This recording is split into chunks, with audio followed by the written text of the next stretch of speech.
Ganun. Marcos Duterte! Walang...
Galit kami sa korap. Kailan kaya mawala ang korap sa Pilipinas?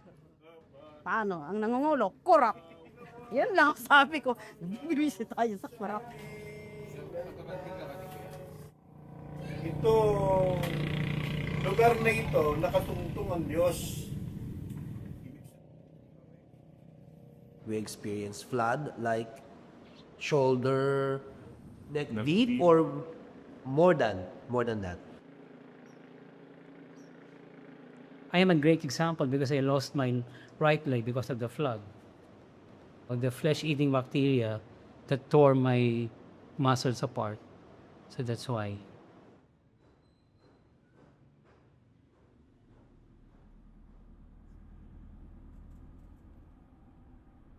For the past year, the Philippines has really been shaken by this massive corruption scandal that all started when President Ferdinand Marcos Jr. himself, during his annual State of the Nation address last year, 2025, announced that he is going to be publicizing government data on the flood control infrastructure projects that the Department of Public Works and Highways have, been working on since the start of his administration. Hiya naman kayo sa inyong kapwa Pilipino.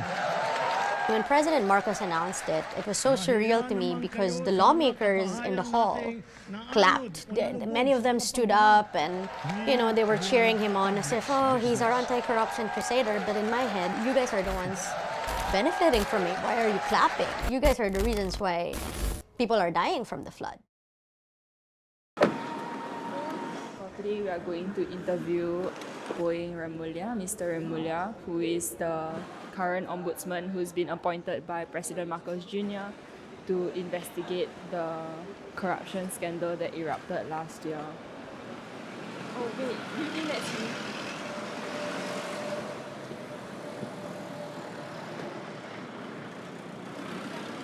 Nanda, it's him, I think.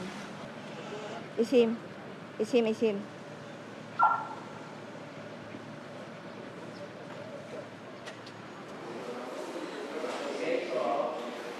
Please. Thank you. Can you explain what the Office of the Ombudsman does and why it's important?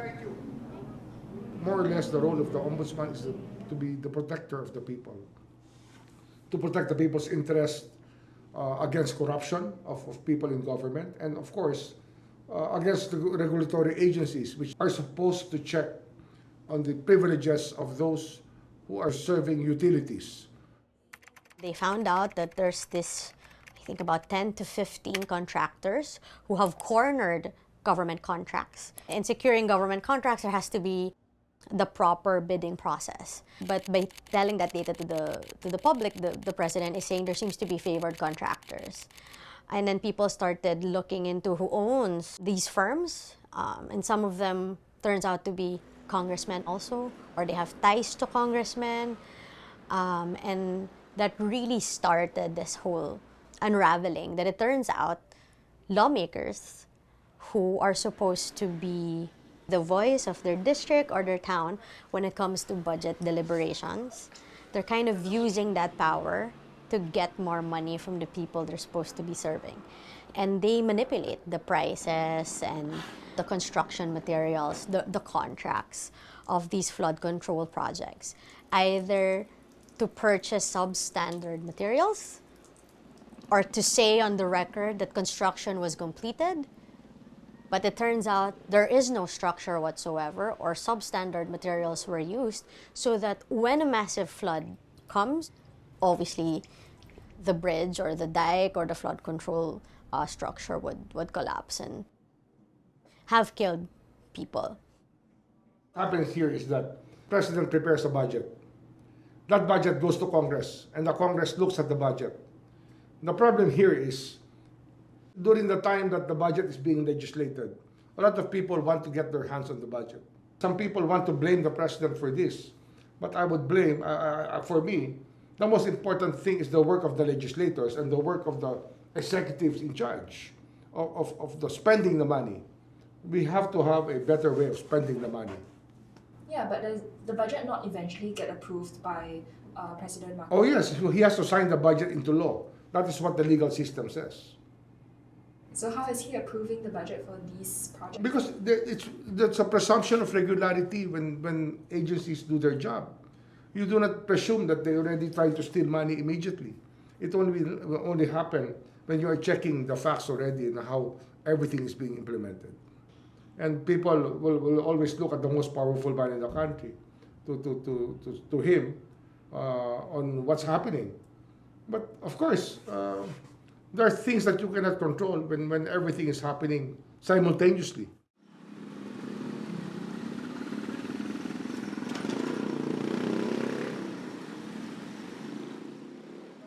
At the end of the day, we don't really have any powers to really go after these officials.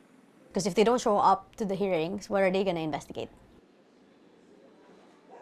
At this point, even if the anger is palpable, I feel like in a way there's this massive disappointment and I think helplessness among the Filipino people that this system, I mean, we're so angry, but no one is going to jail.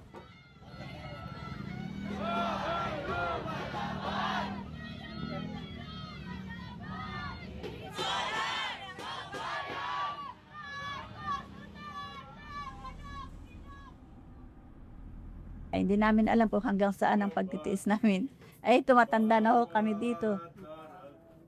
Gawa na lang paraan. Sabi mo, Kaso ang hirap po nun, parang kanya-kanya pong kanya-kanya. O, salbas ang sarili. Kasi pag umasa tayo sa gobyerno, wala kang maasahan.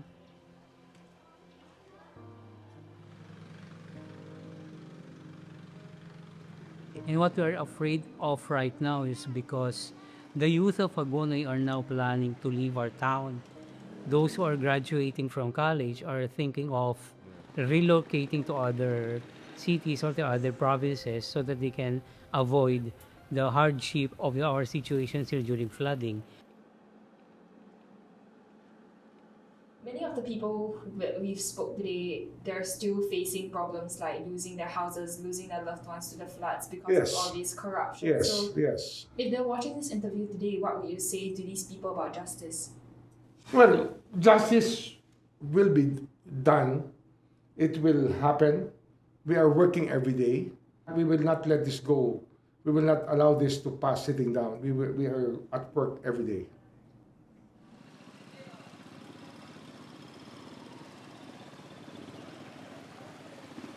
The question is, why do Filipinos hope for a better country? I mean, isn't that the point of life?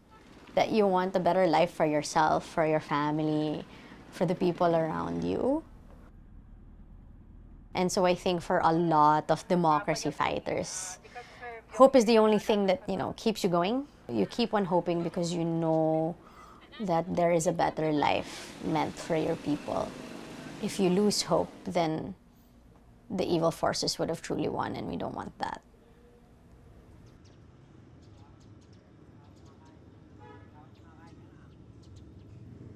Our roots are from here, and it is very sad for us to leave the town.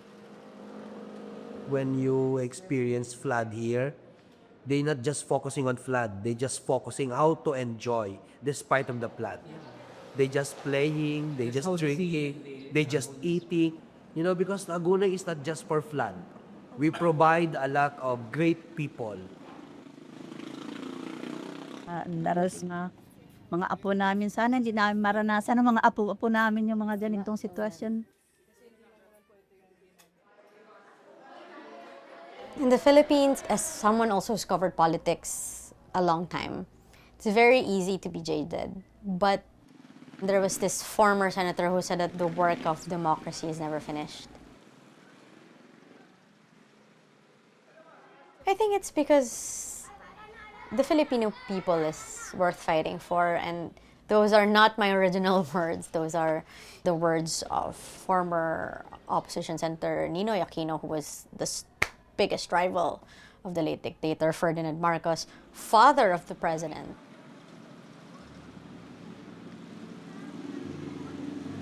I feel like my country deserves better.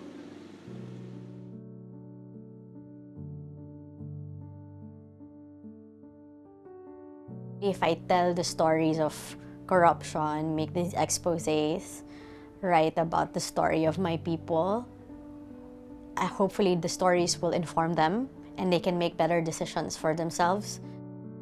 I'm a teacher, so even if there's a lot of hopelessness in that regard, I find glimmer of hope to see that young students, you know, would still express their anger at the government. They would hold student protests, or they would hold forums, just, you know, explaining to the people this is what's happening.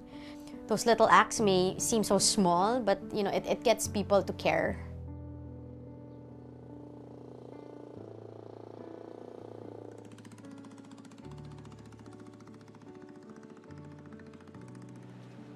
If we give up, who else will fight for our country?